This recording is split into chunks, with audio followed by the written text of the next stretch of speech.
তুরস্কের রাজধানী আঙ্কারা থেকে লিবিয়ার রাজধানী ত্রিপোলি ফেরার পথে উড়োজাহাজ বিধ্বস্ত হয়ে লিবিয়ার সেনাপ্রধান আল হাদাদ সহ ৮ জন নিহত হয়েছে। নিহতদের মধ্যে ৪ জন উচ্চপদস্থ লিবিয়ান কর্মকর্তা ও ৩ জন ক্রু ছিলেন। তুরস্কের স্বরাষ্ট্রমন্ত্রী আলী ইয়ারলিকায়া সামাজিক যোগাযোগ মাধ্যম এক্সে দেয়া এক পোস্টে জানান, মঙ্গলবার স্থানীয় সময় রাত ৮টা ৫২ আঙ্কারার বিমানবন্দর থেকে উড্ডয়নের ৪২ মিনিট পর উড়োজাহাজটির সঙ্গে যোগাযোগ হারিয়ে যায়। তবে যোগাযোগ বিচ্ছিন্ন হওয়ার আগে উড়োজাহাজটি জরুরি অবতরণের অনুরোধ জানিয়েছিল। পরে আঙ্কারার হাইমানা জেলার কেসিকাভাক গ্রামের কাছে সেটির ধ্বংসাবশেষ উদ্ধার করা হয়। দুর্ঘটনার কারণ অনুসন্ধানে তদন্ত শুরু হয়েছে।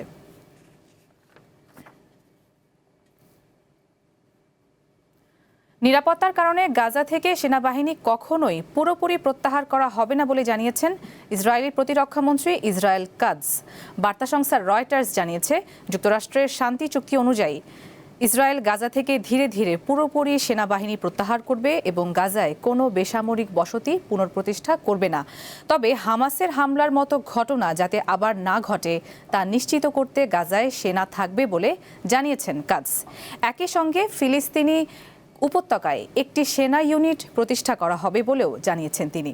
অন্যদিকে যুদ্ধবিরতি সত্ত্বেও ইসরায়েলের অব্যাহত অবরোধ ও চিকিৎসা সরঞ্জাম প্রবেশে বাধার কারণে গাজায় স্বাস্থ্য ব্যবস্থা চরম সংকটে পড়েছে, দেখা দিয়েছে ভয়াবহ মানবিক বিপর্যয়।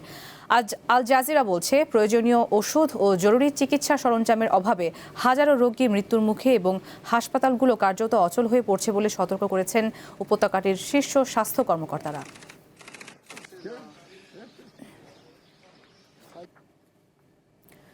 ইউক্রেনের পূর্বাঞ্চলীয় শহর সিভার্স্ক থেকে নিজেদের সৈন্য সরিয়ে নিয়েছে ইউক্রেন।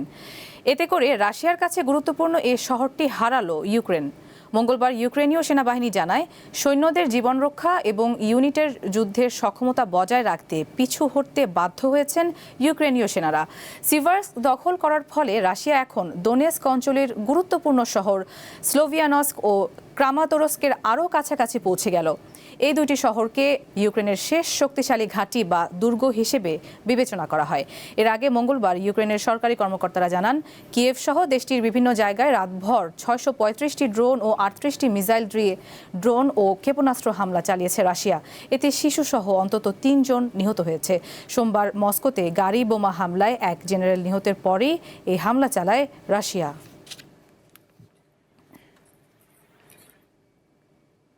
পাকিস্তানের সাবেক প্রধানমন্ত্রী ও কারাবন্দী পিটিআই প্রতিষ্ঠাতা ইমরান খানের সঙ্গে আগামী ৮ ফেব্রুয়ারি পর্যন্ত কেউ সাক্ষাৎ করতে পারবেন না। দেশটির সংসদ বিষয়ক মন্ত্রী তারিক ফজল চৌধুরী এই কথা জানিয়েছেন।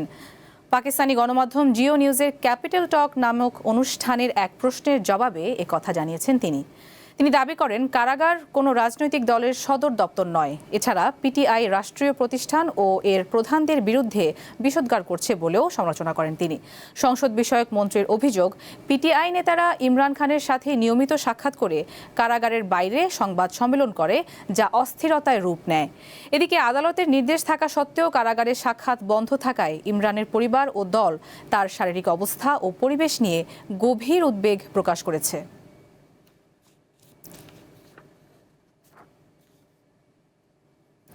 সামাজিক যোগাযোগ মাধ্যমে বিতর্কিত কর্মকাণ্ডের কারণে ইউরোপীয় ইউনিয়নের সাবেক এক কমিশনার সহ ৫ জনের ভিসা প্রত্যাখ্যান করেছে যুক্তরাষ্ট্র।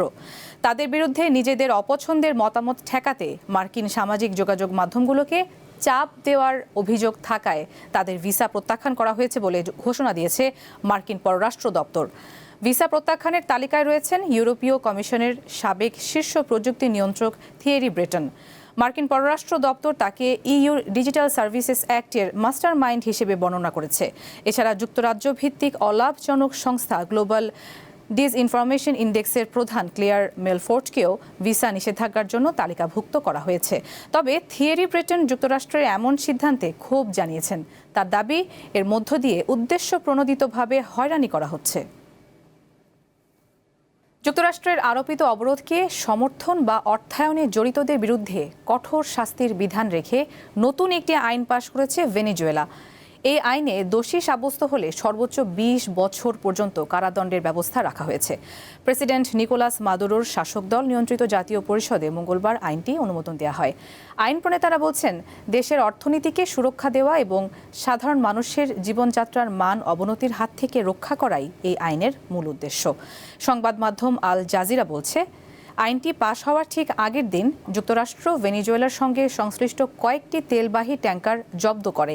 এ ঘটনায় ক্ষুব্ধ প্রতিক্রিয়া জানিয়ে মাদুরো সরকার এসব পদক্ষেপকে আন্তর্জাতিক আইনের পরিপন্থী সমুদ্র দস্যুতা হিসেবে আখ্যা দেয়। কারাকাসের অভিযোগ, সাম্প্রতিক মাসগুলোতে যুক্তরাষ্ট্র ভেনেজুয়েলার বিরুদ্ধে আগ্রাসী নীতি আরও জোরদার করেছে।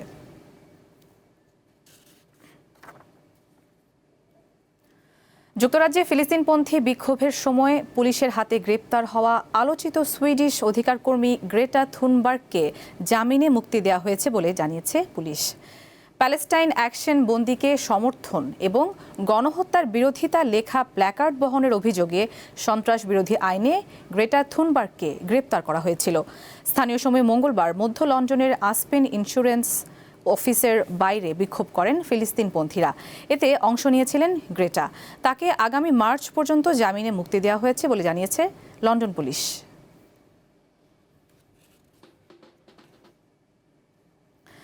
পাকিস্তানের খাইবার পাখতুনখোয়ায় পুলিশের গাড়িতে অতর্কিত হামলার ঘটনা ঘটেছে। এতে দেশটির অন্তত ৫ জন পুলিশ সদস্য নিহত হয়েছেন।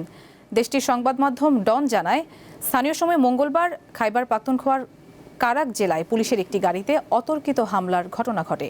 প্রাদেশিক পুলিশ প্রশাসন জানিয়েছে, গাড়িতে করে পুলিশ কর্মকর্তারা যাওয়ার সময় হামলাকারীরা প্রথমে সড়কে পুঁতে রাখা বোমার বিস্ফোরণ ঘটিয়ে গাড়িটি থামিয়ে দেয়।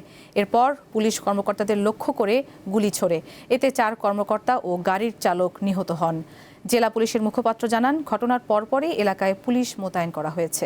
হামলাকারীদের শনাক্ত ও আটক করতে নিরাপত্তা বাহিনী অভিযান চালাচ্ছে।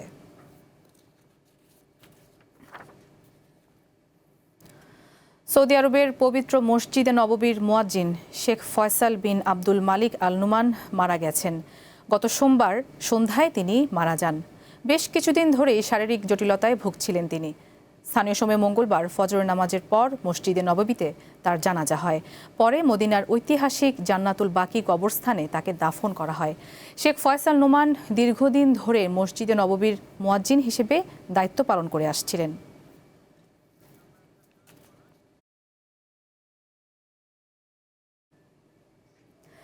দর্শক, এই ছিল দীপ্ত আন্তর্জাতিক সংবাদে। আমাদের পরবর্তী আয়োজন দীপ্ত জেলা সংবাদ দেখার আমন্ত্রণ। এতক্ষণ সাথে থাকার জন্য সবাইকে ধন্যবাদ।